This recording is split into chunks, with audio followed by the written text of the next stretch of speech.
کوه مسجدونو کې اذانونه، کوه د مسجد صفایانې، لګوه د مسجد لیټونه پنکې، په دې باندې نه خلاصېږي.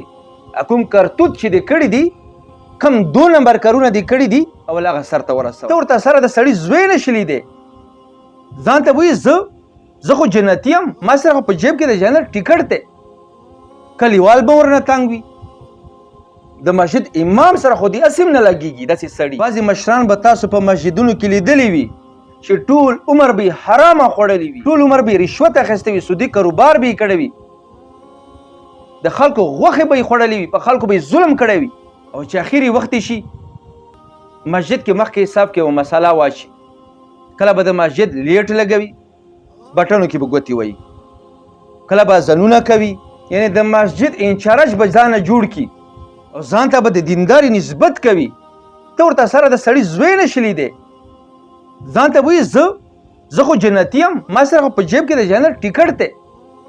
کلیوال به ورنه تنګ وي، د مسجد امام سره خو دې اسیم نه لګېږي داسې سړي، او مسجد کې مخکې صاحب کې به ځان دپاره ځای بلکل مقرر کړی، پکې بل څوک نه شي کېنستی. نو واوره مشره، دا چې ټول عمر حرامې خوړلې دي، رشوتونه دې اخیستي، په جرګو کې پیسې دې اخیستي، خلکو غوښې دې خوړلي، که ټول عمر ته مسجد کې کښېنې، ټول عمر، او د حرام څیزونه دې واپس کړي نه وي، نو که ته جنت ته لاړې زه به مسلمان نه وم. جنت کری کور نه دی چې تله کولاو کو دننه شه. هغه څوک چې هغې حرامه خوړلي په هغې باندې جنت حرام دی. کوه مسجدونو کې اذانونه، کوه د مسجد صفایانې، لګوه د مسجد لیټونه پنکې، په دې باندې نه خلاصېږي.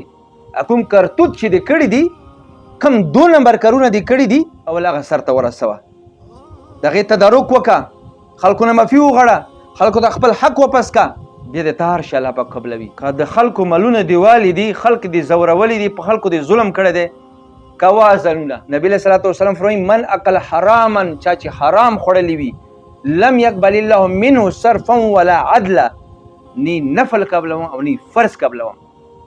ته ټیټې ګاز کېږه، ځان ستړی که.